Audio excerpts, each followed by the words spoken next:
Bienvenidos a esta penúltima videoconferencia del año. En esta ocasión, René de la Torre y yo explicaremos por qué el amor es una de esas cosas que no cambia según la época o el contexto en general. Sobre el amor se ha dicho mucho.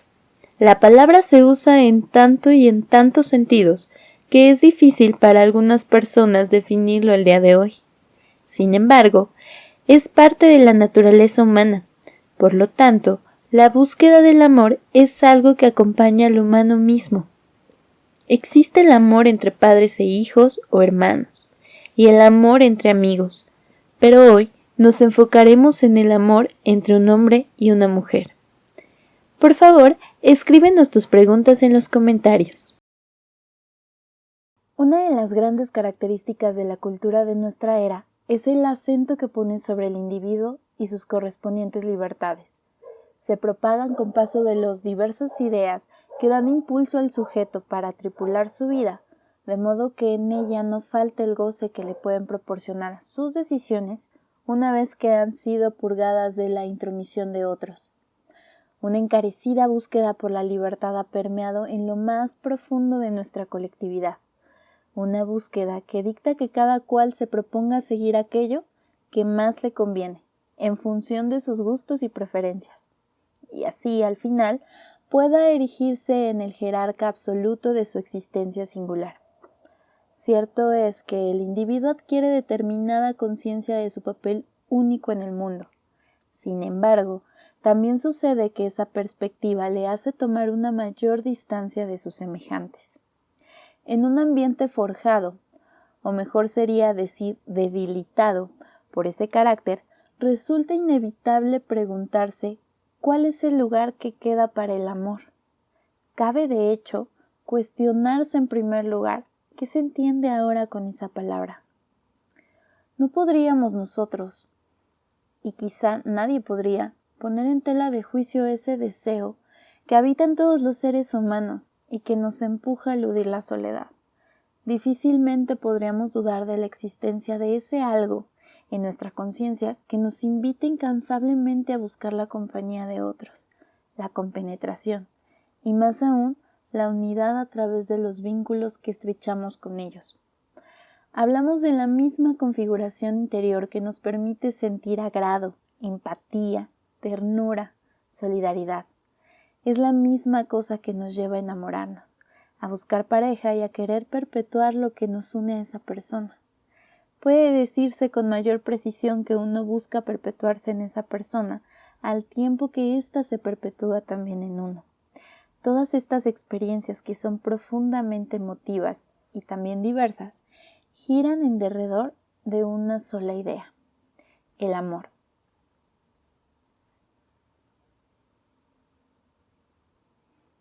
Cada una de las acciones que llevamos a cabo en nuestra cotidianidad, y en efecto, todas las relaciones que establecemos con otras personas, están coloreadas en alguna de sus dimensiones por el amor, aun si no somos plenamente conscientes de ello, o aun cuando ignoramos por completo que es así.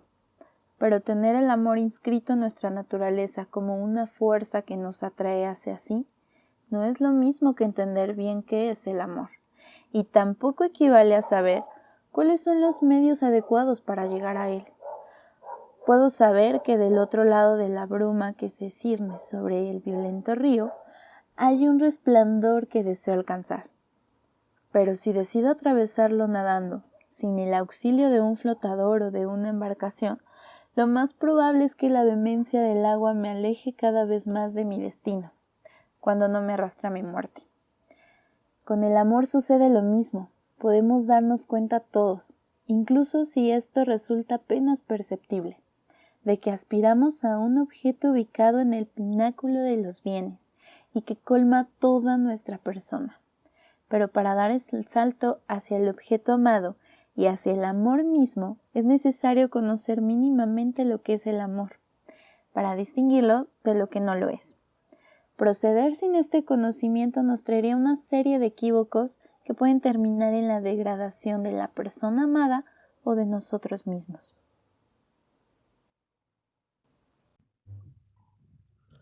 En la vida moderna ya vemos las consecuencias de obrar con arreglo al amor sin más guía que las propias inclinaciones individuales, sin mejor entendimiento que el que nos brinda una cosmovisión donde la sabiduría posee menor valor que los beneficios prácticos que el individuo pueda sustraer de cualquier herramienta o instrumento. Incontables son las personas que experimentan el sufrimiento causado por un desamor que les sume en la melancolía y en la desesperanza. La desilusión les da un motivo para concebir el amor como una cosa abyecta o despreciable, como algo que en el futuro debe ser evitado si lo que se busca es la felicidad.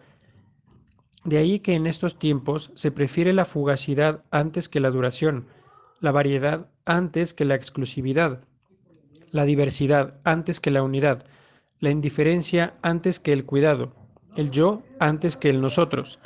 Los matrimonios encuentran una válvula de escape a sus tensiones naturales en el divorcio, ahora tan facilitado por las disposiciones estatales. El noviazgo ha sido desplazado por un mero aparejamiento donde cada cual es rara vez visto como algo más que un interesante pasatiempo. Los hijos ya no honran ni respetan a sus padres, así como los padres ya no se interesan en educar a sus hijos. Las familias rotas emergen a raudales debido a que, generalmente, los integrantes toman muy a la ligera sus responsabilidades dentro de la conformación de un hogar, las cuales recaen fundamentalmente en el cultivo y la práctica del amor. En tanto que el individuo se encierre en sí mismo antes de decidir adoptar una apertura a la verdadera entrega amorosa a los otros, no se vislumbra en la distancia una solución radical a este problema que, antes que social, es primordialmente espiritual, o sea, que atañe a las fibras más humanas de las que hemos sido dotados. Uno de los más relevantes puntos de inflexión que deben tocarse al hablar de amor es la sexualidad, ya que no existe una unión más profunda ni más completa entre dos seres humanos que la que puede realizarse a través de la comunicación que implica la mutua y recíproca donación del cuerpo. Suele cometerse el error de pensar que nuestra sociedad ha progresado en cuanto a las expresiones de la sexualidad por el hecho de que ahora se habla muy abiertamente sobre eso, y que esto, a su vez, posibilita la distribución de los saberes relacionados con una sexualidad plena y sana. Sin embargo, si bien es verdad que el sexo tiene un papel crucial en la vida del ser humano, el tomarlo como materia de índole pública no hace más que promover una sexualidad mutilada y perniciosa. Y, aún más, si la sexualidad de cada individuo debe permanecer en el ámbito privado, es justamente en razón del elevadísimo valor que posee. Creer que el desarrollo de la persona está sujeto al de sus habilidades en la cama y a la satisfacción de sus deseos solo es una de muchas formas de degradar la dignidad del sexo y, en consecuencia, de las personas involucradas. ¿Y cómo no iba a haber innumerables fracasos amorosos, personas lastimadas emocionalmente, matrimonios disfuncionales y violencia en la pareja, inclusive si el lugar que en la vida del sujeto debería ser resguardado para la persona amada ha sido usurpado por el sexo? Bien, el primer concepto del que vamos a hablar es el sexo y también de la confusión más común respecto a lo que se cree que es el sexo. Comencemos por qué sí es, ya que como lo mencionábamos al principio, es necesario conocer las cosas en su realidad para poder responder y comportarse conforme a ellas, es decir, conforme a su naturaleza. Y esto pues lo vamos a poder hacer a través de entender la cosa, el objeto de nuestro análisis. Entonces, el sexo es un aspecto biológico que tiene como finalidad en los seres humanos la posibilidad de consumar la entrega amorosa. El sexo es en función de la reproducción, es decir, los seres humanos somos hombres o mujeres y podemos reproducirnos gracias a esta característica que nos hace distintos en muchas maneras, como lo veremos más adelante.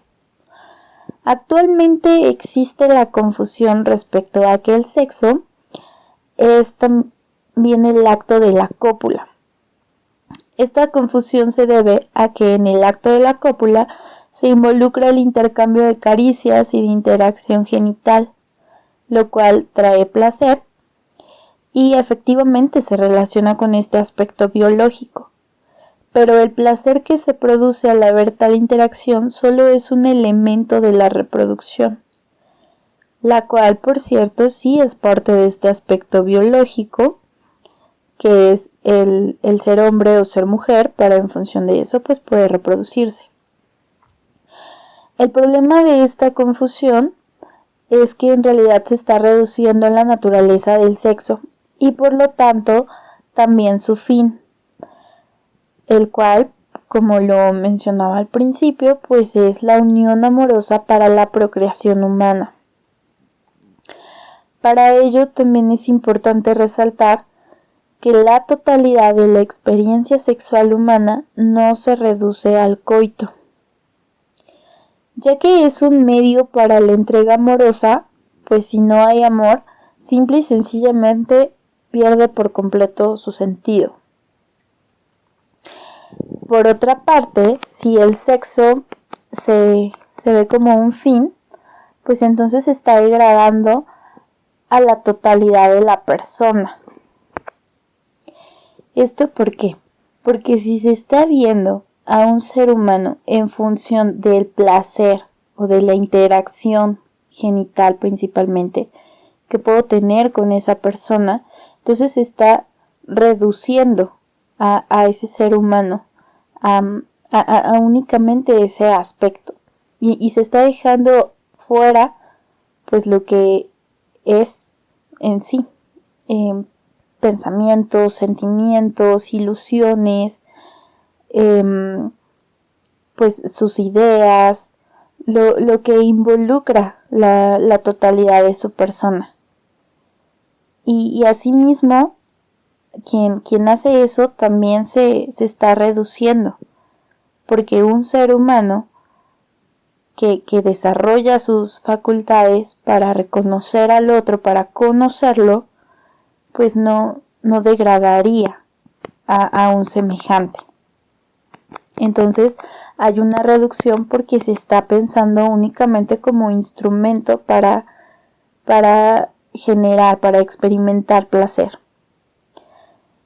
Y pues la consecuencia es que hay un profundo vacío de sentido, sobre todo justamente porque el propósito del ser humano no se reduce a la capacidad de experimentar placer físico.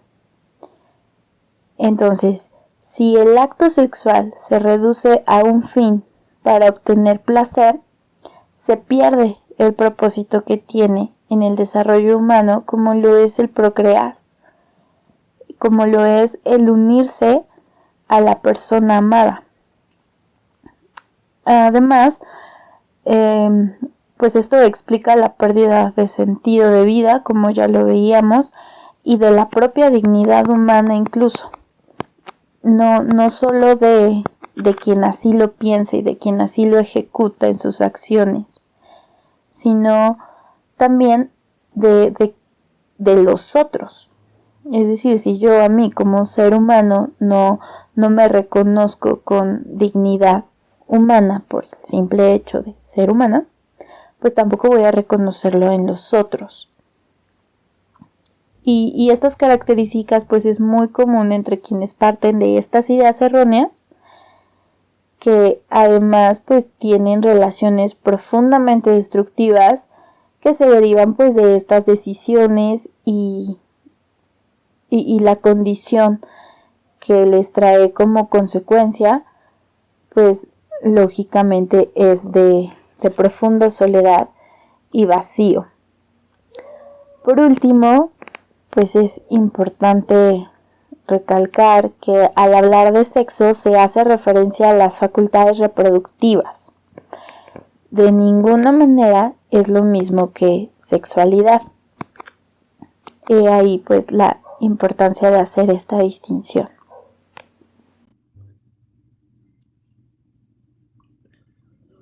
Uno podría preguntarse, a la vista de la innegable multitud de aspectos que conlleva la vida sexual de las personas, Al pensar tan solo en lo que concierne a las expresiones y experiencias emocionales, si no es un grosero reduccionismo el hablar de sexo en términos de un solo factor que además es muy simple, como lo es el coito. Primero recordemos que lo que hemos mencionado hasta aquí trata solamente de sexo.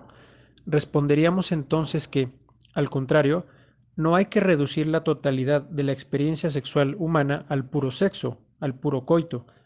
No descuidemos ni por un momento que tratamos sobre seres humanos y no sobre cualquier otro animal. Es cierto que el ser humano es animal, pero esta cualidad no agota la constitución de su ser, que se ubica eminentemente en su dimensión espiritual, en su persona. Ser un humano es ser animal, pero también es ser, ante todo, una persona, una unidad conformada por un principio físico, el cuerpo, y un principio inmaterial, el alma. Ser persona es ser una entidad provista de razón y de voluntad, es ser un individuo provisto de libertad, cosa que el humano no comparte con ninguna de las otras especies del reino animal, que solamente obedecen a sus instintos. Sin raciocinio y sin voluntad no hay libertad. De la noción que se tiene sobre sexo se deriva necesariamente una noción sobre la sexualidad, sobre el sexo como parte de la vida del ser humano y de su cosmovisión. Una sexualidad fundada sobre la base del sexo, visto como puro enlace físico en torno al placer y a la distensión de la libido, no puede ser sino terminar como una vacía búsqueda de placer, como un intento constante de satisfacer el deseo carnal a precio de minusvalorar la dignidad de las personas con quienes se realiza el acto sexual. Esta sexualidad, que no pasa de ser un gesto de vanidad, de egoísmo y de dinamismo vacío del cuerpo, es la concepción más comúnmente aceptada en nuestra sociedad. No cabe en ella la idea de una existencia humana donde la búsqueda del sexo esté inseparablemente articulada al amor, porque la vida misma, desde esa óptica banal, no tiene más valor si uno no llena los estantes de su memoria con una multitud de trofeos sexuales, es decir, no tiene valor si no lo llena con una gran variedad de parejas sexuales. Afortunadamente, ninguna de las experiencias del ser humano, ni siquiera aquellas que pudieran parecer meramente físicas, consiste en una sensación bruta, pues todo lo que nos ocurre tiene, además, un rostro emotivo o espiritual. Ya se ve este hecho, por ejemplo, en la invención de la gastronomía, en la que, partiendo de la experiencia humana del sentido del gusto, se han fraguado innumerables recetas y platillos, únicamente con el fin de que la satisfacción de nuestro apetito nutricional se corresponda con la profunda exigencia de imprimir en nuestras obras el sello original y creativo que nos separa de los animales. Si para rendir homenaje a la vivencia de nuestro sentido del gusto, reafirmada y exaltada en el arte culinario, se han montado incontables costumbres en derredor de la comida a lo largo de la historia y se han llevado a cabo hasta concursos de ingenio gastronómico, con cuánta mayor razón debemos rendir respetuoso homenaje a la experiencia humana del acto que, en el plano biológico, tiene la finalidad de la reproducción. La verdadera sexualidad, por cuanto se trata de un asunto humano, consiste en una inclusión del sexo en nuestra existencia, pero con el conocimiento pleno de que su finalidad, tratándose precisamente del ser humano, es la reproducción tanto del cuerpo, a través de la convocatoria de un nuevo individuo al mundo, como del espíritu, a través del amor y la educación que se brindará a ese nuevo individuo. De tal modo, la sexualidad implica reconocer en la persona del otro un valor infinitamente más alto que el del sexo, ya que éste no es más que un medio del que he de servirme para entregarme amorosa y plenamente a ese otro. Como la sexualidad no es un sostenido andar hacia el placer, entonces el sexo, visto como un objetivo y no como la vía para dar amor al ser amado, sería más bien una corrupción de la sexualidad, sería su destrucción. Tener sexo sin amor no es contribuir a mi perfeccionamiento o a mi superación como ser humano, sino lo opuesto. sería degradar el sexo, degradar a la persona que es objeto de mi deseo libidinal y degradarme a mí mismo, porque en el trato personal con otro ser humano no existe un término medio entre el amor y el odio. Y si mi gesto no es de amor, entonces es de odio, o lo que es lo mismo, respondería a una falta de reconocimiento del valor del otro. Se deduce que las consecuencias emocionales de una sexualidad defectuosa, o promiscuidad, si se prefiere el término, no pueden ser buenas para ninguna de las partes, porque de un gesto de desamor no puedo sacar una respuesta de amor. Eso solo incrementa la infelicidad. Por un lado, quien recibe sexo donde espera recibir amor inevitablemente se desilusiona, y por el otro lado, quien usa al otro para su propia satisfacción sexual se hace cada vez más insensible. No hay felicidad donde hay insensibilidad por la sencilla razón de que la felicidad consiste, entre otras cosas, en una activa disposición a sentir lo que en cuanto humanos estamos llamados a sentir. Otorgarle al sexo el lugar que merece, en contraste con lo que mencionábamos sobre el carácter público del homenaje a la gastronomía, es concederle la posición que amerita en nuestra vida, cultivando su carácter privado y exclusivo en el sentido de que, en plenitud, solo puede realizarse con una sola persona, pues el amor siempre dice un solo tú y para siempre tú.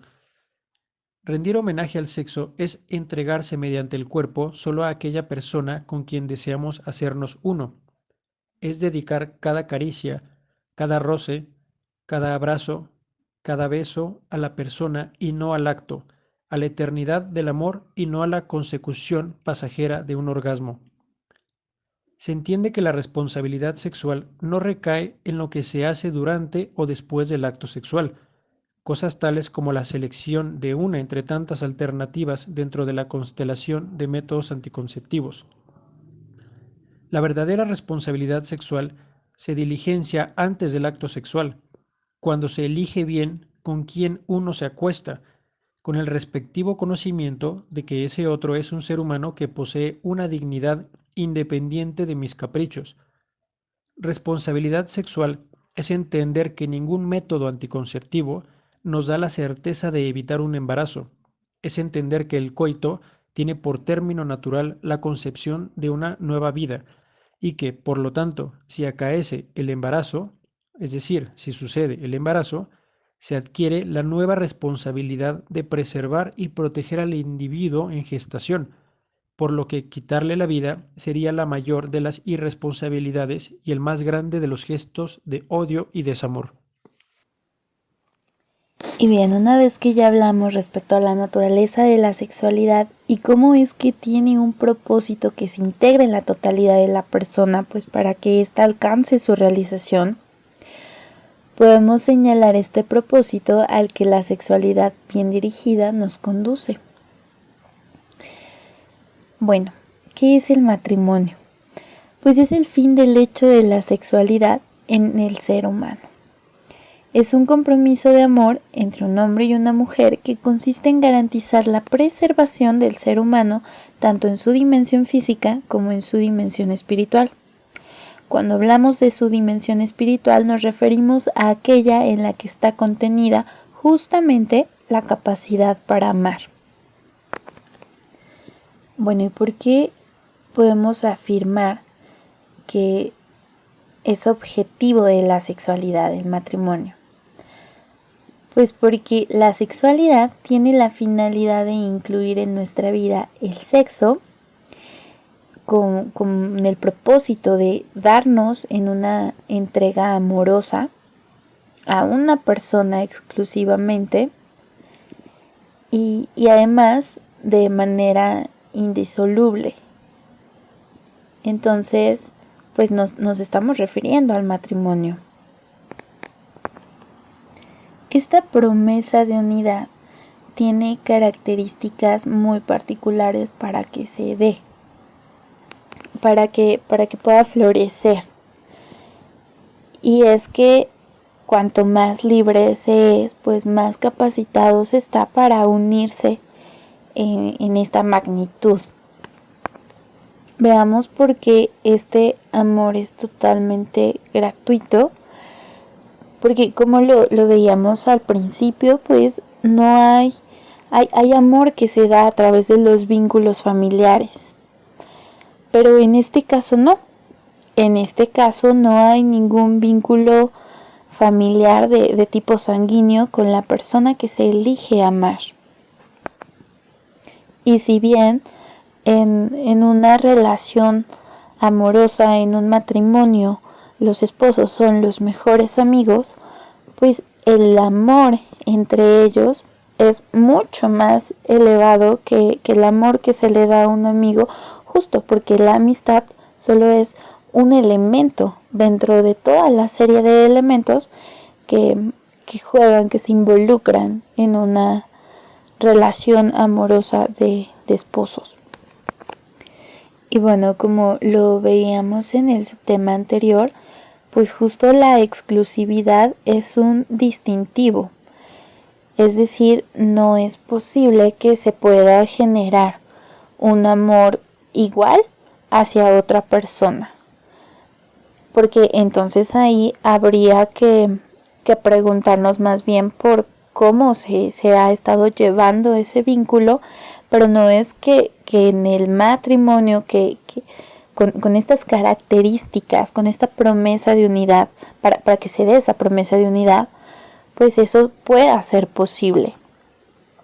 Justo si lo pensamos como una planta, por ejemplo, que hay que estar constantemente regando, que hay que estar alimentando, cuidando y sobre todo pues nutriendo, entonces habría que preguntarnos por qué parte del proceso, qué parte del todo está fallando para que ese deseo de exclusividad, esa promesa de exclusividad se esté rompiendo, pues al dejar entrar, digamos, un tercero. Pero si podemos notar, pues esto no daña la idea misma de matrimonio. Más bien nos habla de personas que contrajeron esa promesa de unidad sin tener la idea bien clara de lo que es contraer esa promesa. Y bueno, justo una de las palabras clave para definir el matrimonio pues es el compromiso. Entonces, actualmente ese concepto está sumamente dañado, sumamente desprestigiado, porque se entiende más bien como una especie de atadura. Y entonces pues si se malentiende de esa manera, puede provocar esta reacción de huirle. Y bien, pues para ello tenemos que hablar de la diferencia entre la libertad y el libre albedrío. El libre albedrío consiste en la posibilidad que nosotros como seres humanos tenemos para elegir, para hacer lo que nosotros queramos. Pero la libertad pues es más bien la disposición de la voluntad para usar nuestra capacidad de elegir, nuestro libre albedrío, únicamente para elegir un bien mayor de entre muchas posibilidades. Pongamos un ejemplo con la comida. Nosotros podemos ir al supermercado y elegir comprar lo que nosotros querramos. Entonces, si yo elijo llenar mi carrito de papitas y de galletas, de refrescos, pastelitos, estoy haciendo uso de mi libre albedrío, porque estoy eligiendo algo. Sin embargo, si yo elijo en función de mi nutrición, de el mayor bien, entonces estoy siendo libre, porque estoy eligiendo lo que me va a traer un mejor desarrollo como ser humano. El cuidado de mi cuerpo, el cuidado de mi salud, el cuidado también de la nutrición de mi familia. Entonces, esa sería como la distinción principal entre libre albedrío y libertad. Ahora bien, pensemos justo si más bien mi libre albedrío, en lugar de utilizarlo para el mayor bien, aunque no me va a traer quizá las satisfacciones inmediatas, no sé cómo lo sería el disfrutar de la comida chatarra, y a lo mejor no voy a disfrutar igual el preparar mi comidita nutritivamente. Entonces me va a traer cierto placer inmediato. Pero entonces más bien yo estoy colocando mi libre albedrío al servicio de mis gustos y mis placeres inmediatos.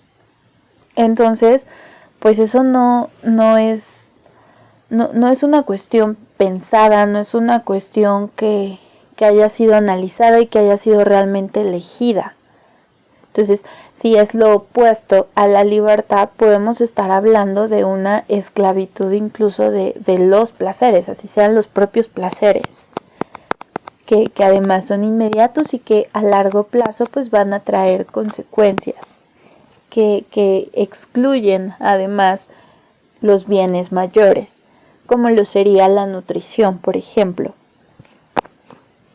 El problema con esto, con el darle gusto a nuestros placeres y a esos instintos más básicos, pues es que también nos puede traer incluso nuestra propia destrucción.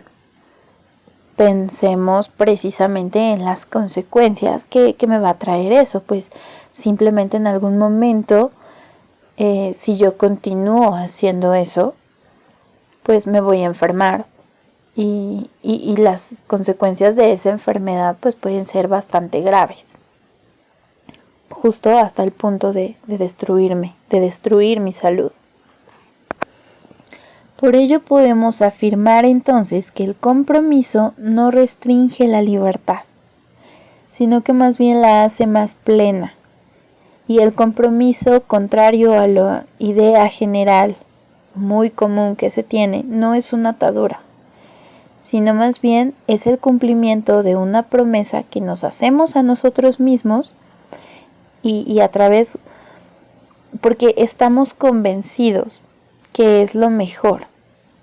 Entonces ese compromiso y esa promesa es la forma de velar y asegurarnos que lo vamos a cumplir.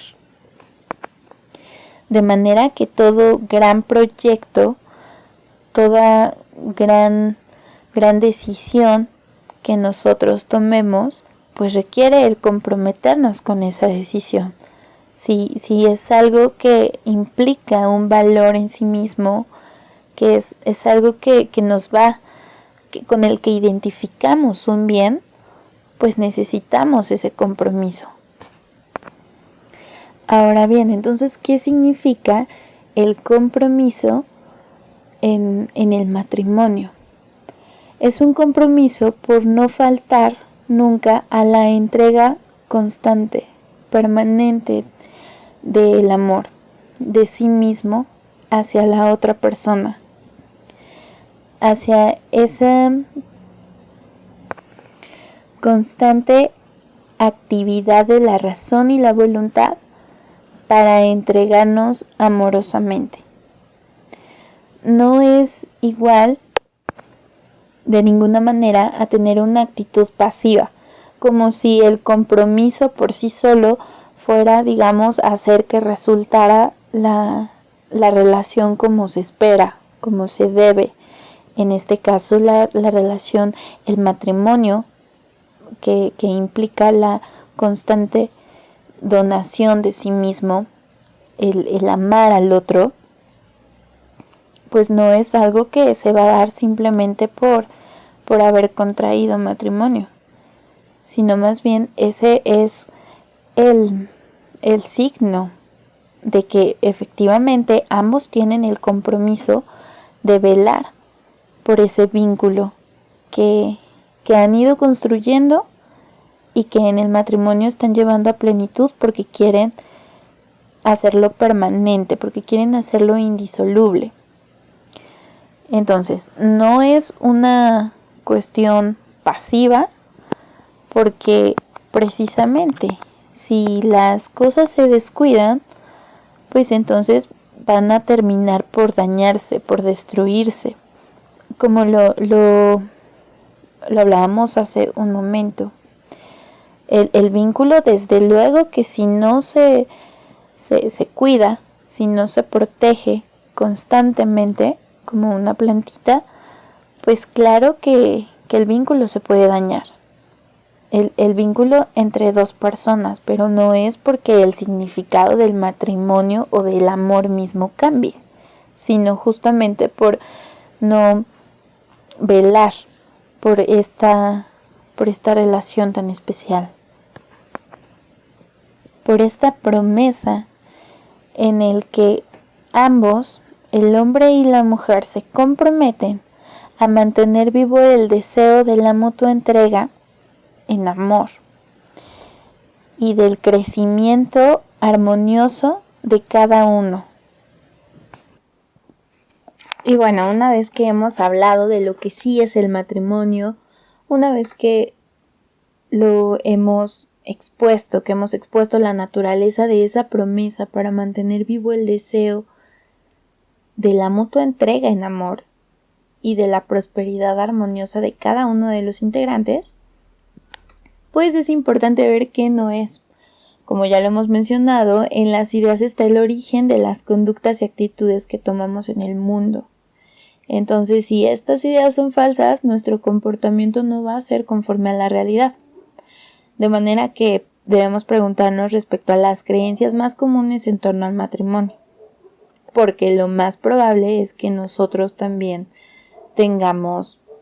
participemos de esa idea un tanto generalizada.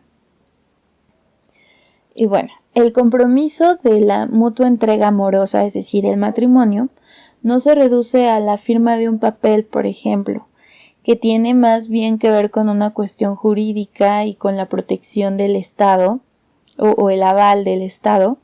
Si bien es un elemento que podemos distinguir, la firma de un papel de esta naturaleza pues no sustituye al compromiso real del vínculo amoroso. Y uno de los principales problemas con el creer lo contrario es que se puede pensar verdaderamente que se está acordando con el otro el intercambiar ciertos bienes a cambio de ciertos beneficios. Algo así como un contrato. Y eso más bien estaría reduciendo a la persona misma a una especie pues de mercancía. Porque se estaría de alguna manera comprando su compañía, la intimidad sexual. Se estaría pensando que de alguna manera se puede poseer su belleza y eso, por ejemplo, le llevará a cierto estatus social, o a que únicamente se piensa en esa persona como un proveedor, alguien que incluso nos va a llevar a alcanzar cierto estatus económico. Y el problema pues es creer que puede haber un intercambio de su dignidad. Pero si el valor de la dignidad misma se pone en cuestión, porque justo pues las personas no somos objetos intercambiables, no somos mercancía, entonces el pensar que a través de adquirir este compromiso del matrimonio se puede partir de una visión así de la otra persona, pues más bien hace evidente que hay una total ausencia de amor. Y al ponerle precio a la dignidad de una persona, al decir que se puede intercambiar por algo, de alguna manera el valor mismo de esa dignidad pues no solo se está cuestionando, sino se está transgrediendo. Volvemos a esta parte, porque se desconoce el valor de un ser humano al reducírsele a la satisfacción del ego, por ejemplo, o a un medio para obtener, como ya lo veíamos, una posición económica, prestigio social, simplemente no estar solo, ¿no? Como sería el caso de querer compañía, y ya. El problema más bien podemos ver que inicia desde la propia concepción del individuo respecto a la persona, lo cual va a impactar en todas las áreas de su vida, porque no se pregunta por quién es un ser humano, cómo está constituido un ser humano, a qué está llamado un ser humano, cuál es el propósito del ser humano como humano. Si lo estoy reduciendo a una mercancía, a algo que se puede intercambiar, o que ya sea que yo me dé o que quiera comprar a alguien, pues entonces eso habla precisamente de la visión que tengo como individuo de quién es un ser humano. Y bueno, en el matrimonio, el problema concreto con el pensar de esa manera, esta unión tan sublime, pues es que lejos de cultivarse una relación amorosa de mutuo crecimiento, de armoniosa entrega, que también pues debe brindar eso a los hijos. Si hablábamos de la procreación, pues los hijos, para que crezcan en un ambiente armonioso y amoroso, pues es necesario que los padres tengan primero ese vínculo. Entonces, ¿qué pasa si es el opuesto? Pues más bien se crea una relación de constante desconfianza, se siembran rencores, se sufren menosprecios, humillaciones, puede llegar a haber violencia en muchos niveles. Por lógica ocurre lo contrario al cultivar una relación amorosa, lo cual también es parte de este ciclo en que pensemos ahora en los hijos de un matrimonio con estas características, de un matrimonio que no está basado en el vínculo amoroso.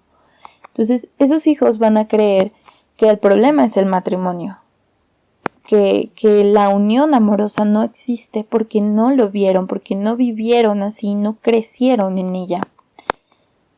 Y no más bien que es una experiencia particular en donde dos personas tomaron su decisión, usaron su libre albedrío para lo que ya veíamos con anterioridad, para ver al otro más bien como un medio para llegar a cierto fin u obtener algún beneficio, en lugar de como una persona objeto del amor de la otra persona.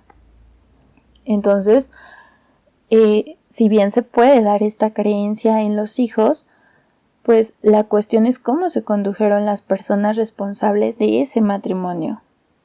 Y esa es una de las razones por las cuales también hay bastante desilusión generalizada y una confusión respecto a este llamado que como seres humanos tenemos para llevar a plenitud nuestro anhelo de amar. De acuerdo, y si la verdadera sexualidad que está verdadera pensando justo en que va dirigida, cuando somos conscientes de ella, es ver el sexo como un medio para tocar el alma de la persona amada.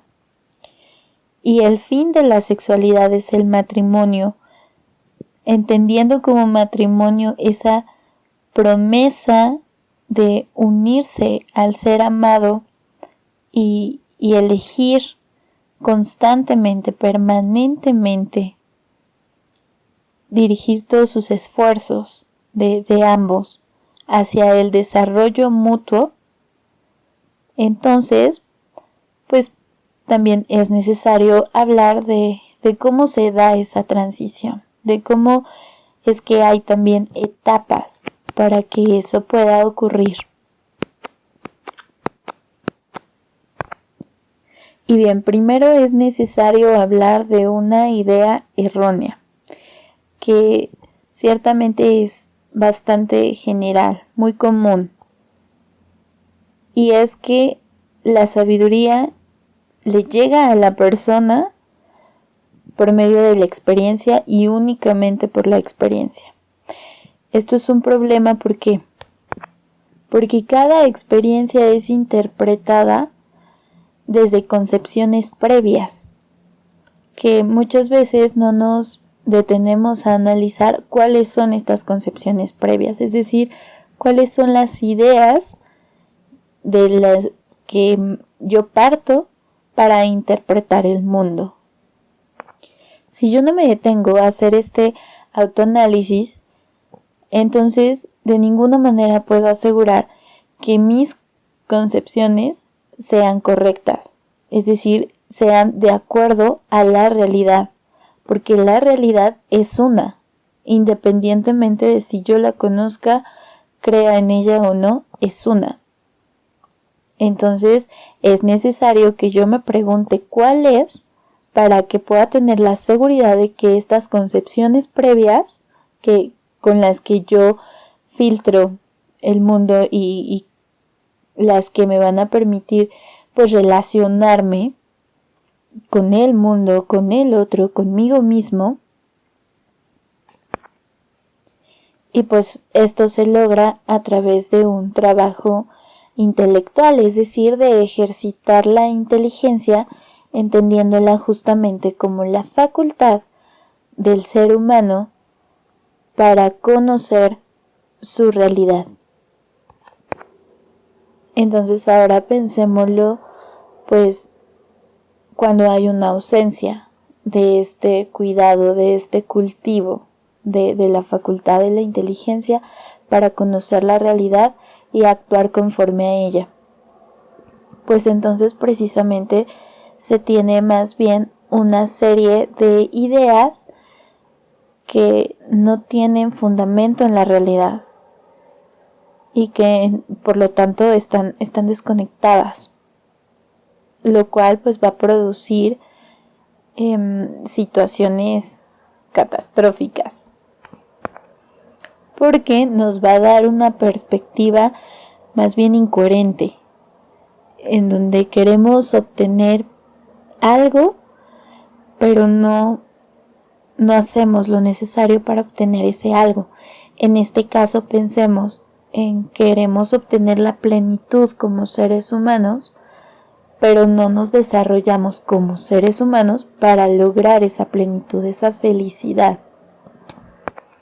La consecuencia pues es, o más bien esto se manifiesta a través de tomar decisiones equivocadas, partiendo de que se tienen ideas equivocadas. Entonces, concretamente en el tema del noviazgo, se puede tener una idea de que se adquieren ciertos derechos, principalmente sexuales, y que el noviazgo se puede autodefinir según los integrantes. Y la realidad pues es que no, que el noviazgo ya es algo que está definido, que ya es algo que podemos conocer para entender cómo es que funciona, qué es y cómo es que podemos obtenerlo, podemos alinearnos con eso que es. Por eso la importancia de hablar primero del matrimonio para tener claramente la idea respecto a lo que significa elegir a alguien para amar. Constante y permanentemente cultivar este vínculo, porque es precisamente en esta etapa del noviazgo en la que se adquiere ese compromiso, en la que se colocan los cimientos para amar de manera consciente y por convicción, como solo se puede ser pues el amar, lo cual ya implica una decisión.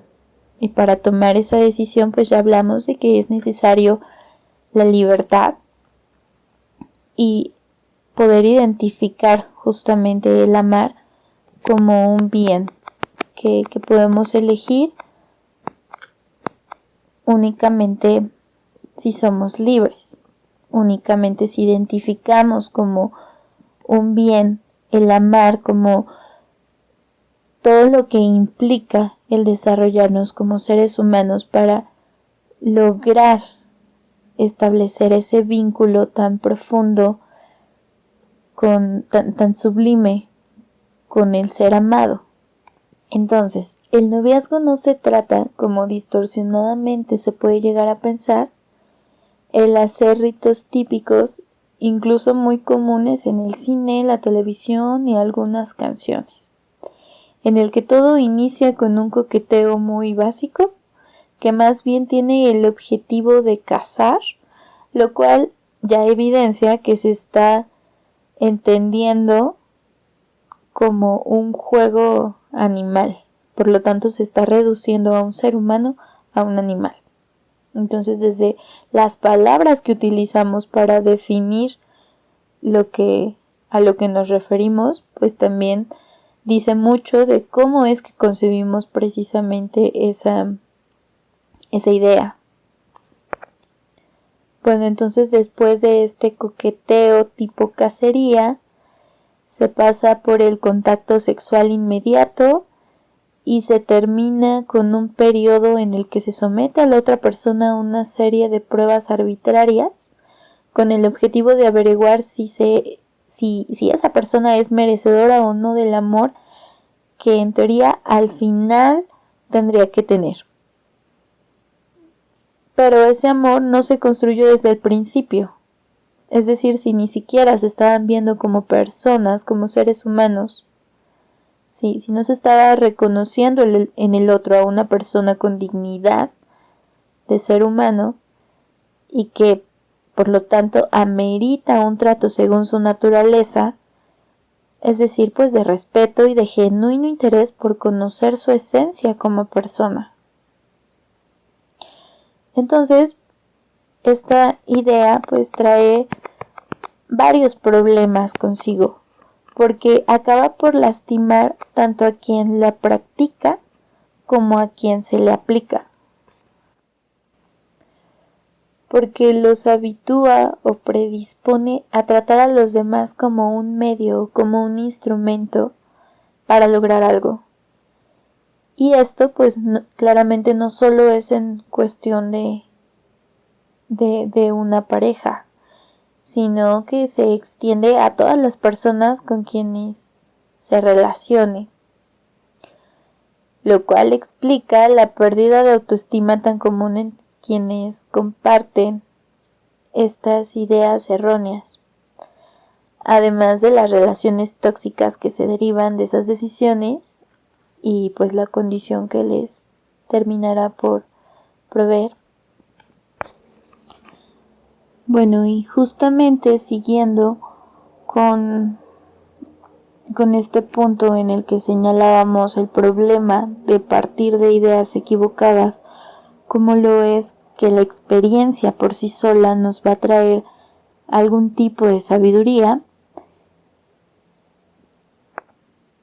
una de las consecuencias es justamente que se cree que cuantas más parejas con las que se comparta sexualmente e incluso donde se puedan dar lazos afectivos, pues cuanto mejor va a ser esa persona, el desarrollo sexual de esa persona, según la cantidad y la variedad de experiencias que haya tenido en ese ámbito.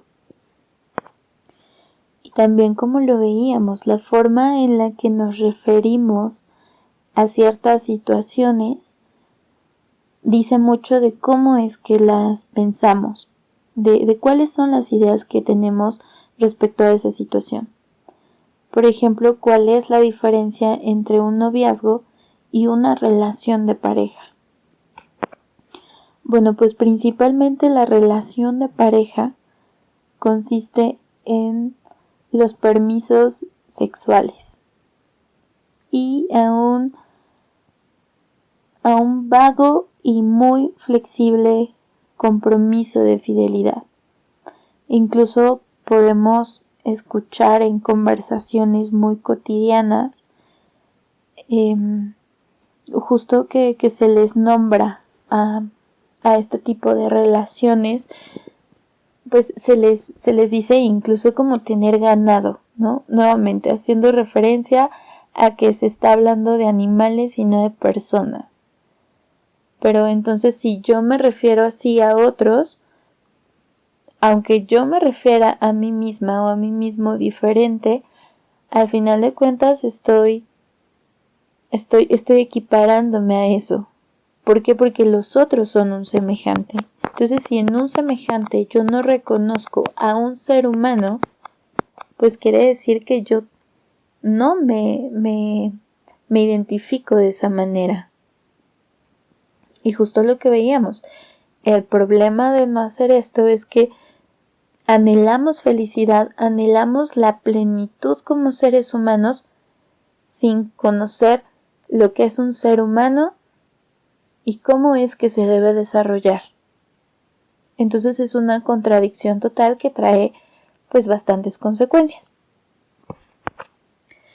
En este caso, precisamente las relaciones de pareja más bien nos dejan un gran vacío, porque si bien hay un vínculo afectivo y sexual, no hay un compromiso para cuidar ese vínculo. Entonces, desde luego, si yo no me comprometo a cuidar algo, en cualquier momento eso se puede romper, se puede dañarlo, se puede destruir. Y el problema justamente es que en ese vínculo afectivo, pues están en juego las emociones, la sensibilidad de ambas personas.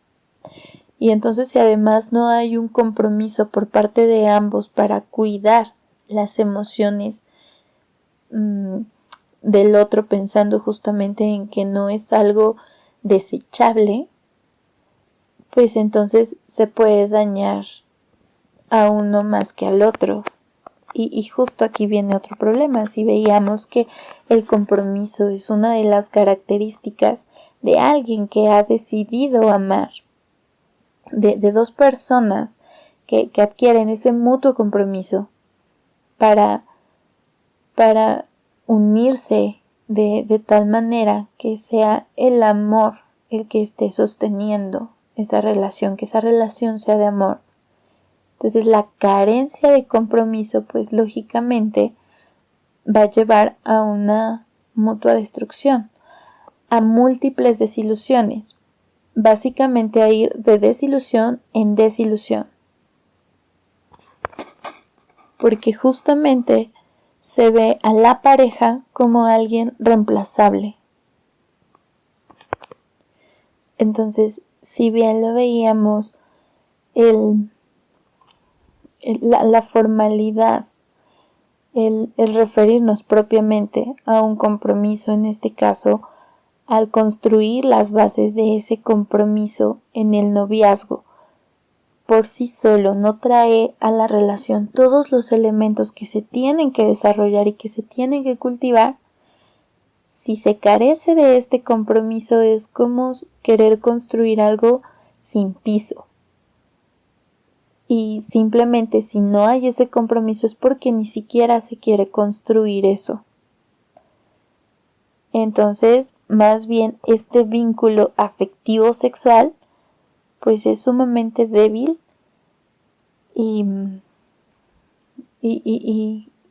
que puede desaparecer, que puede ser más bien una especie de ilusión, algo que idealicemos, por ejemplo, algo en lo que creamos que se encuentra cierta felicidad, cierta plenitud y realmente después nos va a dejar con un tremendo vacío, con una gran desilusión, con una gran confusión y con una profunda soledad.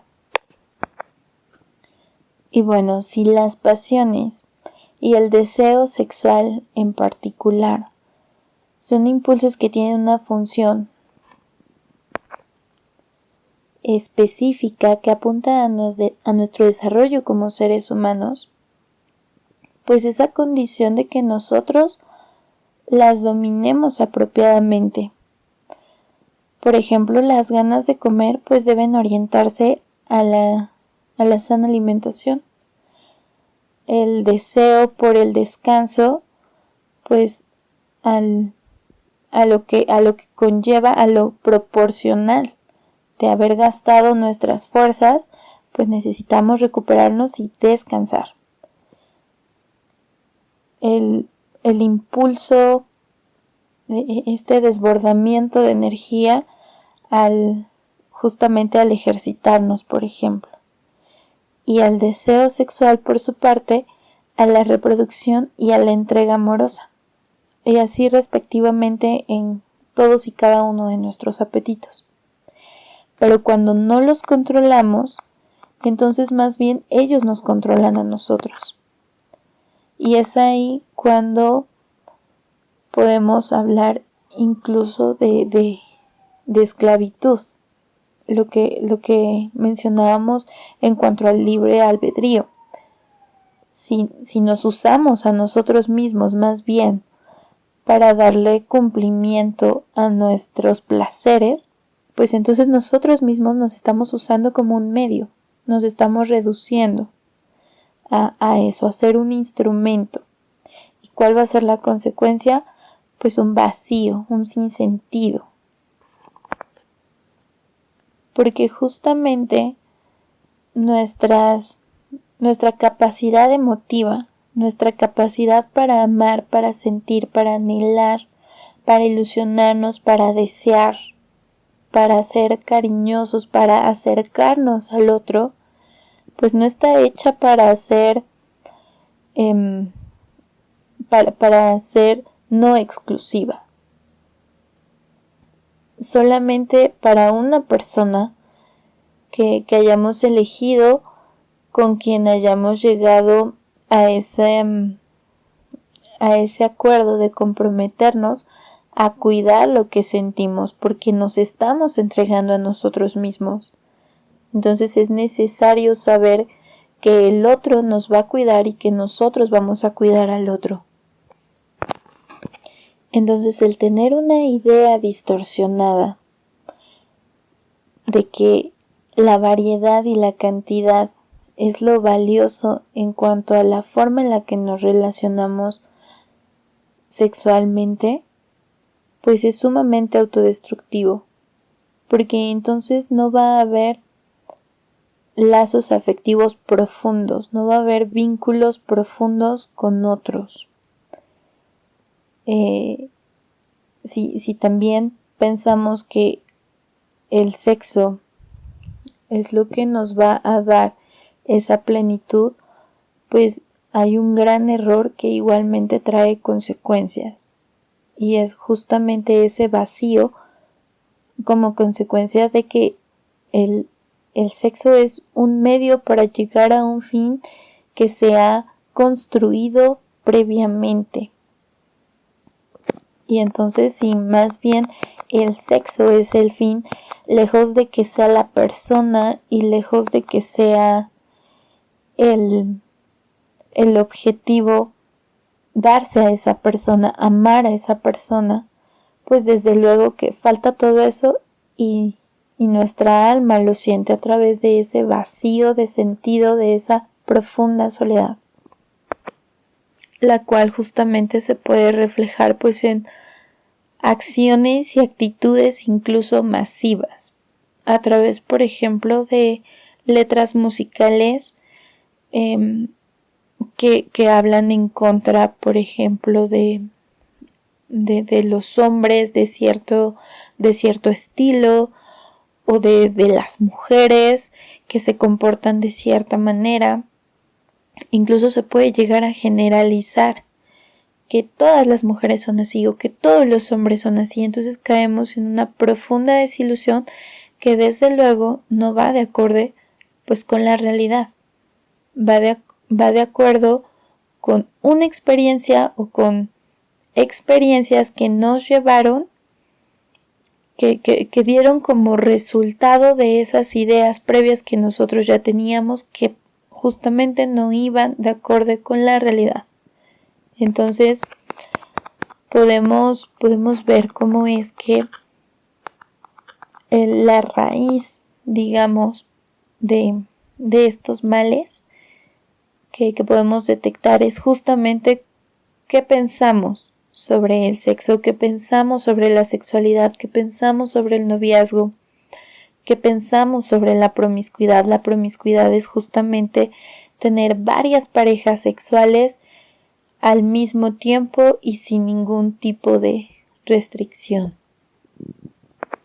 Sin ningún tipo de restricción me refiero a que pues no haya exclusividad y no haya compromiso. Si no hay ninguno de esos dos elementos, es promiscuidad. Y pues otro error que puede resultar de esa forma de actuar, de esa forma de pensar, pues es creer que se está actuando de esa manera por libre elección. Pero si en realidad ignoramos qué es lo que nos ha llevado a esa circunstancia, no podemos hablar de libertad y no podemos hablar de que conozcamos realmente todas las opciones, que en este caso principalmente serían dos. O elegimos desarrollarnos como seres humanos que tienen la capacidad, la facultad del intelecto, la capacidad de elegir lo mejor para crecer, para desarrollarse, o no. Y por último, entonces, hablemos un poco más respecto a las consecuencias que trae en nosotros como individuos el partir de ideas falsas, es decir, que no tienen fundamento en la realidad, y llevarlas a la práctica y vivir como si eso fuera lo mejor solo porque responde a una satisfacción de los instintos más básicos, de los aspectos biológicos más básicos. Bueno, pues el problema es la desilusión. Justamente llegamos a creer que el que está mal es el amor, que lo que está mal son las relaciones y lo que está mal es justamente el compromiso y es justamente incluso el llegar a sentir algo por alguien más. Y llegamos a creer que la opción pues es estar solos porque simple y sencillamente no hay forma en la que podamos tener una relación sólida, estable, fuerte, que estemos cultivando cada día. Por otra parte, pues la confusión sexual. Justamente sabemos que si tenemos varias parejas sexuales, pues hay un alto riesgo de alguna enfermedad de transmisión sexual, y eso pues es como consecuencia biológica, natural, de que eso no es para lo que estamos diseñados, a lo que estamos llamados. Igualmente, pues creer que distintas prácticas sexuales van a cambiar esa situación, por ejemplo, y también pueden traernos bastante dolor en cuanto a darnos cuenta que nada va a poder llenar ese vacío, y que el placer a la larga pues más bien en muchos sentidos se va convirtiendo en autodestructivo, tanto para el cuerpo como para la totalidad de la persona. Su conducta se ve afectada, su estado de ánimo se ve afectado, su mente se ve muy afectada debido a todas las experiencias en las que pudo haber caído por creer que su sexualidad y que esa necesidad de compartirse, de compartir con el otro, con el ser amado, se reduce únicamente a la experiencia sexual. Y pues esto puede llevar justamente a la soledad nociva, como lo veíamos, el creer que lo mejor es estar solo de manera a no tener ningún compromiso, no tener ningún vínculo. Y entonces más bien es algo que va destruyendo esa posibilidad de construirnos para poder acercarnos a un otro, para poder, cuando elijamos y cuando tengamos esa posibilidad de vincularnos con alguien, no tener que poder entregarle, porque más bien pues estuvimos vaciándonos en esas experiencias de confusión sexual y en esa desilusión. Entonces, pues el opuesto, la opción, es la espera edificante, a través de enriquecer la intimidad. ¿Qué es la intimidad? Pues lo que nosotros somos, todo aquello que, digamos, no se ve, lo que pensamos, lo que queremos, nutrir nuestros sueños, avanzar hacia ellos, conocernos, reconocer al otro, independientemente si ese otro me va a traer algún beneficio. Si ya nos dimos cuenta que hay varias ideas en nosotros que más bien nos están alejando de poder llevar este anhelo de amar, entonces la idea, la intención, pues tendría que ser más bien nutrir esa intimidad, nutrirme a mí mismo, para que cuando construya ese vínculo pueda cultivarlo con todo lo que yo soy, pero porque previamente yo me he estado cultivando. Y justamente tener la mirada en que es posible una sexualidad digna, en que es posible relacionarme yo como mujer con un hombre de manera sana, de manera armoniosa, de tal forma que más bien la sexualidad me lleve y nos lleve en una relación de amor, de crecimiento, de desarrollo, de plenitud como seres humanos y como seres que han decidido unirse.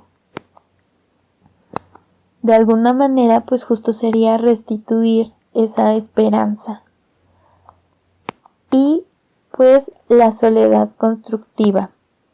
Elegir precisamente el ahora construirme, el no acercarme o dejar que alguien se acerque a mí solo porque no quiero estar solo, solo porque no quiero estar sola. ¿Por qué? Porque de lo contrario, precisamente una persona que esté carente de ese cariño, de ese vínculo afectivo, de esas bases sólidas, pues fácilmente se va a enganchar con cualquier persona que de alguna manera le pueda ofrecer eso. Entonces la soledad constructiva es elegir por convicción, por elegir en conciencia el permanecer solo, en permanecer sola, en tanto que se tenga la capacidad de ofrecer algo valioso al otro. Si no me siento feliz y tranquila con mi soledad, estando sin una pareja, estando sin un novio, estando sin un amigo con el que tenga intenciones de relacionarme de manera sexual, pues entonces corro el riesgo de relacionarme con cualquier persona únicamente por soledad. Y corro el riesgo de volver a este ciclo en el que me desilusiono y en el que hay confusión y en el que hay vacío, baja autoestima y tristeza. Si ya no se valora el amor y, sin embargo, los individuos continúan voluntariamente buscando algo que pueden obtener de sus parejas, se ha obrado una especie de sustitución, o mejor dicho, una usurpación.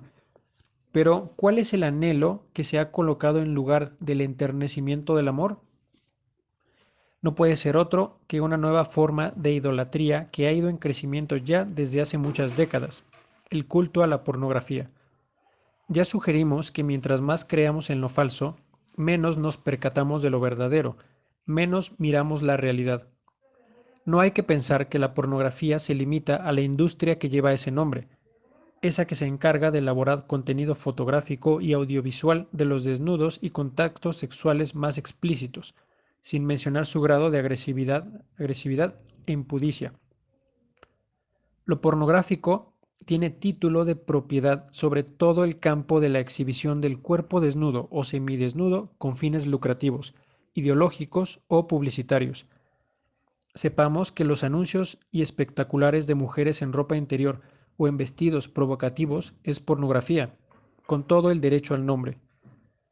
Lo es también el cine, que con el propósito de aumentar su audiencia se vale de escenas eróticas representadas por los protagonistas. Lo mismo ocurre con las telenovelas y con las así llamadas revistas para caballeros. Está por demás mencionar que un verdadero caballero no sería uno de sus consumidores. Así comprendida, la pornografía es una asidua e insistente arpía que aparece por doquier invadiendo la percepción sensorial de todo tipo de público. No es de extrañar que ahora esté tan naturalizada en nosotros la idea de observar personas teniendo relaciones sexuales, que la censura nos resultaría casi ofensiva. Aunque para muchos pudiera parecer inocua, la pornografía es tan peligrosa como los más adictivos narcóticos. Invariablemente, el mal dispone al mal. La presencia de imágenes de desnudos dispone a la conciencia a remontarse a las mismas. Y del mismo modo en que las drogas penetran la capa psíquica de la necesidad, la pornografía se inmiscuye en los más lejanos rincones de la conciencia individual y colectiva, estimulando y exacerbando a su paso el deseo de satisfacerse con el cuerpo del otro. Por una larguísima retahíla o serie de asociaciones psíquicas, el sujeto comienza a volverse dependiente a los pensamientos eróticos, y con la ayuda de los medios de comunicación que alimentan su imaginación a toda hora y en todo lugar, se hunde en un círculo vicioso. Cuanto más atestigua la exhibición de escenas sexuales, tanto más su imaginación pierde descanso para evocárselas, y, viceversa, cuanto más su imaginación le evoca esas escenas, tanto más se ve envuelto en la necesidad de conseguirlas, de observarlas y, todavía más, de participar de ellas. Se preguntan por qué tantos hombres miran con lujuria a cuanta mujer se atraviesa por su mirada. La respuesta no está en el machismo, que por lo demás es reduccionista y carente de explicaciones satisfactorias, sino en la cultura de la pornografía, la cultura que les enseña desde la infancia que el cuerpo desnudo de la mujer debe codiciarse por encima de los bienes espirituales, la cultura de la promiscuidad, nuestra cultura. Se preguntan por qué tantas mujeres se sienten inconformes o descontentas con la forma natural de su cuerpo. Una vez más, la respuesta no está en las tan infantiles y trilladas explicaciones del pensamiento moderno, sino en el hecho de que a donde quiera que miren, se encuentran con una imagen que no solo les dice cuál es la forma que su cuerpo debería tener, sino que al mismo tiempo les incita a ser partícipes de la desnudez, de la exhibición arbitraria y temeraria de su propio cuerpo frente a los ojos de todo tipo de público. ¿Y en qué tipo de nociones sobre amor iba esto a desembocar, si no en las relaciones de pareja prioritariamente sexualizadas, donde la cúspide no es la búsqueda de la felicidad del otro, sino el sexo? Es de alta difusión la idea de que si el ámbito sexual no va bien, entonces la relación no funcionará, como si la discordia fuera a resolverse con un orgasmo o el acompañamiento incondicional dependiera de la duración o habilidad en el sexo. El amor obtiene sus más duras pruebas en la adversidad, no en la cama. Por eso, el acento debe colocarse en la forma en que la otra persona responde a las circunstancias de naturaleza moral y no en cómo responde a la estimulación sexual. Si lo que nos importa en la otra persona es su desempeño sexual, terminaremos por conseguir una pareja que nos dará placer físico. Pero, ¿acaso el desempeño sexual lo convierte en un buen padre o madre? ¿En una pareja fiel y leal? ¿En una persona que al primer brote de arrugas y canas se muestre comprensiva, amistosa y amorosa? Nada absolutamente indica que de las habilidades en la cama se deduzca la diligencia matrimonial.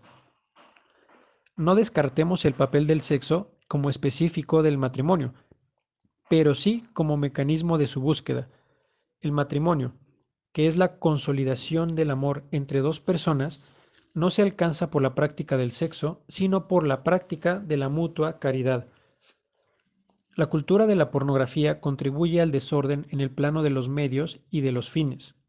El ser humano tiene un propósito de existir, la felicidad, y para alcanzarla dispone de incontables medios: la educación, los apetitos, las emociones, las fuerzas del cuerpo, el trabajo, etc. Aunque el fin último es la felicidad, todos los medios más necesarios para llegar a ella son a su vez fines, pero fines intermediarios que terminan por ser el conducto para la felicidad. Me llevo un vaso de agua a la boca como medio para lograr la finalidad de saciar mi sed. El saciar mi sed es un medio para la finalidad de conservar mi vida. Conservar la vida es medio para la finalidad de hacer con ella lo necesario para ser feliz. La misma secuencia aplica absolutamente para todas las exigencias fisiológicas y para todo aquello que somos capaces de hacer. Es un hecho también que arribamos al puerto de la felicidad si durante nuestra historia de vida nos servimos de las cosas encauzándolas hacia el fin al que están ordenadas, porque ese fin es invariablemente un bien. El placer, por ejemplo, funciona para dar mejor recibimiento a determinadas bondades de la vida, el miedo para indicarnos la presencia de algún peligro, la tristeza para madurar y para conocernos mejor, el razonamiento para dar buenos objetivos a la voluntad. Los grandes males de la vida, esos que constituyen las verdaderas causas de nuestra infelicidad, surgen cuando intercambiamos los medios por los fines. Tal es justamente lo que ocurre como consecuencia de la pornografía. Al atiborrar a la audiencia de sexo privado de amor y acostumbrarla a él, invierte el orden, le quita al placer el estatus de medio y le confiere el de fin. En este punto es donde la pornografía se convierte en objeto de culto, se le rinde pleitesía en todas las esferas de la vida social e individual. En su nombre se sacrifica al prójimo, la dignidad de las personas se disuelve en su potencial para fungir como instrumentos de satisfacción sexual. El significado del amor conyugal es reemplazado por la lujuria. El matrimonio no pasa de ser una solemne celebración del permiso para servirme del cuerpo de la otra persona. El deseo sexual, cuya función es la de abonar placer e intimidad al amor ya existente entre dos seres humanos, con miras a la reproducción, a la formación de la familia, es desligado de su papel y descendido al trono del dios de esta nueva religión, el puro erotismo, la exhibición de cuerpos semidesnudos en todos los medios audiovisuales de comunicación es el signo de su devoción, el incremento de la lujuria, el signo de su éxito. No se entiende la magnitud del amor si no se entiende tampoco la magnitud de su objeto, la persona como tal o en cuanto tal. Entre todas las cosas que componen a un ser humano, tales como la biología, la razón y la emotividad, la principal y la que sintetiza todo su ser en una sola entidad es su persona. De ahí que toda consideración que se tenga para con cualquier individuo debe tenerse atendiendo primordialmente a su persona, y no a su pura razón o a su puro cuerpo, y ni siquiera a su pura emotividad, porque ésta no alcanza todas las dimensiones de su ser como sí lo hace su constitución de persona. Saber lo que es el amor, o saber amar, implica saber que los acreedores a ese amor son las personas y no solo una porción de ellas. Quien se casa por dinero, ama la porción de la persona que consiste en poseer ese bien material. Quien busca satisfacer su deseo sexual, ama la porción de la persona que consiste en tener un cuerpo apetecible a la libido. Claro que el amor en estos ejemplos se dice tan solo por analogía. En la realidad, no cabe ningún amor cuando éste no se dirige a la totalidad íntegra de la persona. Ser persona significa ser dueños de nuestros actos, poseer una inteligencia que nos permite discernir entre lo que las cosas son y lo que no son, tener una voluntad que implica que el principio de toda acción nuestra está en nosotros mismos y en nuestras libres decisiones. Significa tener la capacidad no solo de elegir entre alternativas, sino de proyectar nuevas opciones, aspirar a ser mucho más de lo que nuestra naturaleza parece permitirnos, poder engrandecer nuestro corazón y fortalecer nuestro carácter, tener en las manos la posibilidad de distribuir amor de manera infinita e ilimitada, encontrar nuestra identidad en el acto de entregarnos a los demás.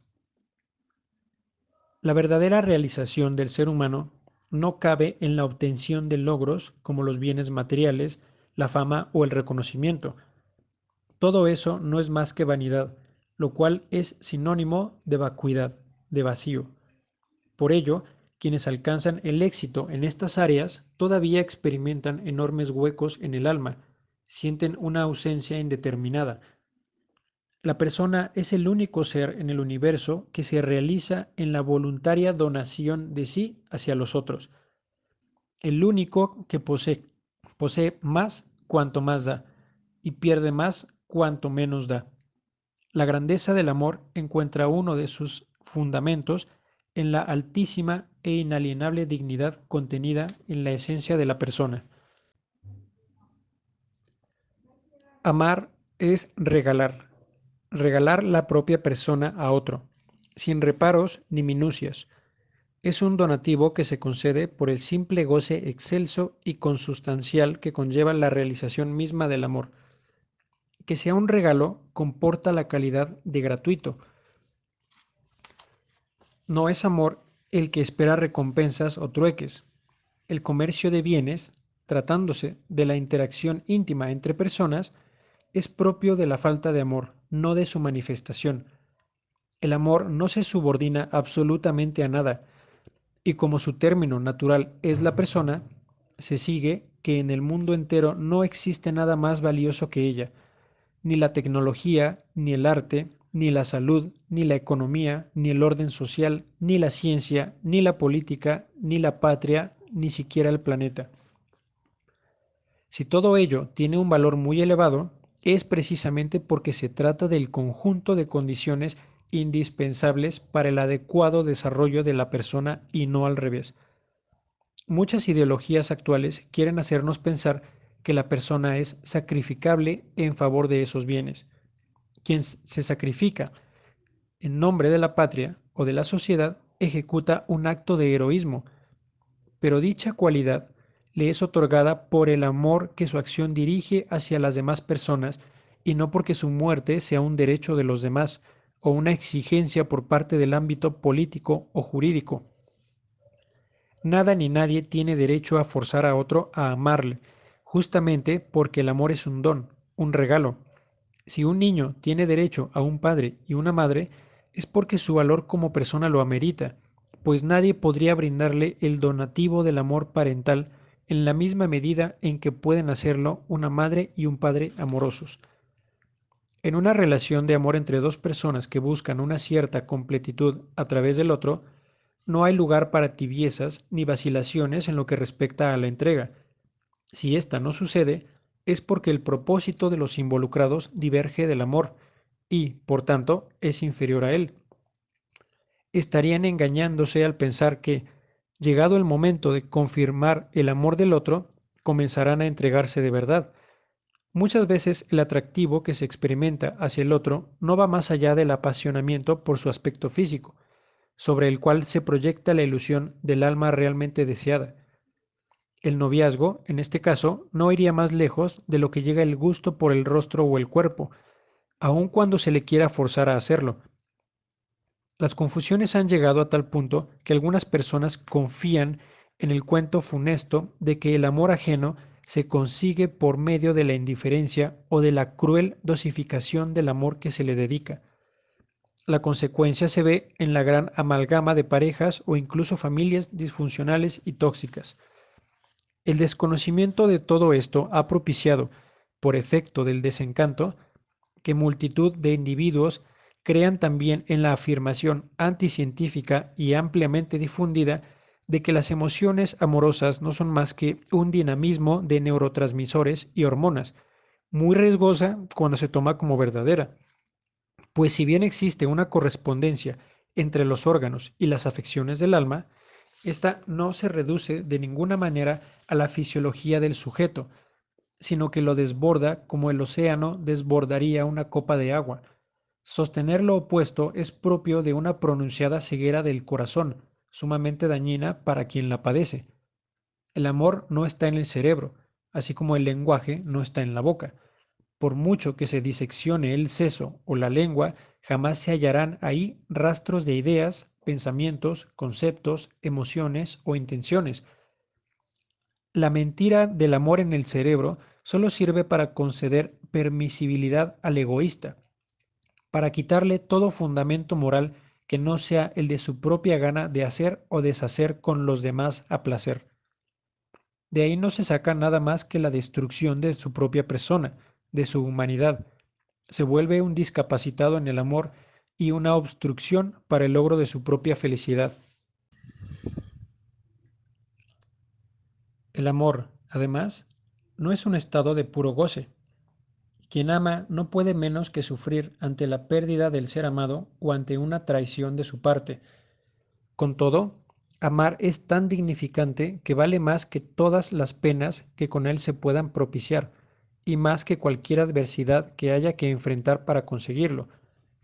Es bien sabido que la vulnerabilidad, si es correcto usar ese término, en la que nos coloca es causa de horror para muchos, pero ese miedo es irracional e infundado, ya que, si bien el desamor puede provocar mucho dolor al alma, la verdadera fragilidad o debilidad del corazón consiste en no poder amar o en no querer hacerlo por temor al sufrimiento. Esto es más bien cobardía. No crece ni progresa quien no ama, y tampoco puede llegar a conocerse a sí mismo adecuadamente, habida cuenta de que el amor se gesta en nuestro interior exclusivamente cuando con él confluye un perpetuo deseo de inquirir la verdad, un deseo de no engañarnos como nos engaña la ebriedad o la demencia. La verdad es una luz tan resplandeciente y esplendorosa que si amamos no querremos tampoco engañar a otros. No querer conocer la realidad porque pueda ofuscarnos u ofuscar lo que hallaremos en ella es otro gesto de cobardía. Ciertamente, duele mucho enterarse de las injusticias que se cometen a cada minuto y de las que se han cometido a lo largo de la historia. Pero si no damos ese paso, nos quedaremos varados en donde estamos, aislados en una burbuja y sin llegar a proporcionarle a nuestra altísima capacidad de amar el alimento que le corresponde, es decir, la realidad tal cual es, sin quitarle ni añadirle nada. No tiene ningún valor amar una alucinación o algo inexistente, así como lo existente nunca será apreciado en su justa medida sin la presencia del amor. El despliegue de nuestra humanidad y con él el de nuestra felicidad no ocurre si no damos amor, pero por lo mismo que somos seres con un valor y dignidad inigualables, necesitamos también recibirlo. Allí se encuentra el motivo por el que amarse a uno mismo es imprescindible. Si yo no me amo, no sabré distinguir cuándo alguien me ama y cuándo me usa como un medio. Amarme es identificar mi propio valor, e identificar mi propio valor es el primer dato que requiero para medir si el ser amado corresponde o no el amor que yo le doy. No hablamos de calcular fríamente, de ninguna manera, sino que exponemos la necesidad de un criterio que ponga en mis manos la facultad de no ser engañado por la persona a la que le entrego todo mi ser. Es así que dar alas al amor es garantizar el bienestar y la integridad de todos los que participan de él. Es recibir siempre mucho más de lo que espero, toda vez que, por ser un regalo, es decir, por ser gratuito, no espero nada a cambio. Me regocijo en la alegría de la cual soy causa en la otra persona, y con ello me basta. Me basta con saber que contribuyo a su realización. Si obtengo más que eso, si obtengo amor, entonces he ganado algo infinitamente más grande de lo que esperaba. Es tal el círculo virtuoso del amor. Ya decíamos, soy más cuanto más doy, y me conozco más cuanto más me amo. ¿Qué dicha no les aguarda a los verdaderos amantes, quienes, uniéndose en aras de sumarse al otro, conforman un matrimonio real, la más perfecta de las sociedades en razón del amor? Debemos ser cautos con los riesgos de la cultura contemporánea, que nos invade desde todas las aristas con ídolos e íconos corruptores a la humanidad. En la música, el reggaetón no deja de incitar a adoptar conductas viles y abyectas para con el sexo opuesto, y los narcocorridos promueven el desprecio a todas las formas de vida, incluyendo la propia. En el cine, el canon hollywoodense, con toda corriente cinematográfica que se le parezca, vende a costa de los infaltables rodajes de desnudos que incorporan en sus películas.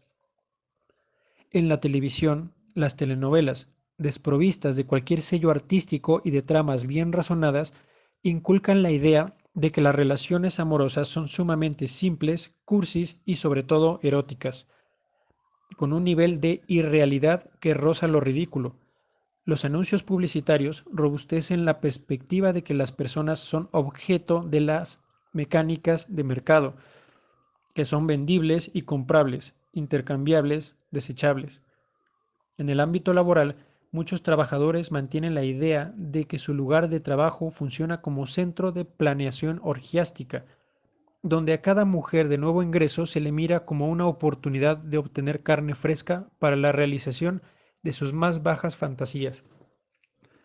La demanda masiva y descontrolada de teléfonos celulares desarraiga paulatinamente la naturalidad de la convivencia y la interacción profunda con otros seres humanos, nos aleja a unos de otros, nos enajena y deshumaniza.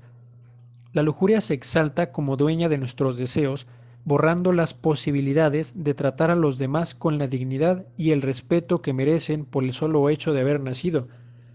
La tecnología es otro de los dioses a los que se sacrifican humanos a raudales. Que sufran y mueran los vivientes de hoy mientras se tenga nuevos avances para mañana, como si el bienestar material fuera más importante que la felicidad, la vida familiar, la concordia social o el progreso real, el cual no se desenvuelve en el cuerpo, sino en el corazón. Es urgente comprender que sin amor nada vale, nada sirve, no hay ningún sentido en nada de lo que hacemos. Sin amor hemos muerto en vida, hemos abandonado toda promesa de felicidad. Amar, crecer, perdonar, confiar, rescatar, respetar, progresar, son pasos que exigen valentía, y aunque no es fácil habituarse a ella, es la única alternativa que tenemos si queremos frenar nuestro hundimiento y el del resto. Es la única opción para atender al llamado natural de la felicidad y al de la comunión imprescindible con nuestros semejantes. A nombre de René y de todo el equipo de Redes de Empatía y Solidaridad, esperamos que esta videoconferencia haya sido de interés para ti. Nuestra intención es que al exponerte este tema tengas la posibilidad de adquirir herramientas para elegir con sabiduría a través de una reflexión profunda. Entendemos que puedes tener más preguntas sobre cualquiera de los subtemas. Por ello, te agradecemos que nos escribas para saber respecto a qué puntos específicos te gustaría conocer más. Gracias por permanecer con nosotros durante la transmisión. Hasta pronto.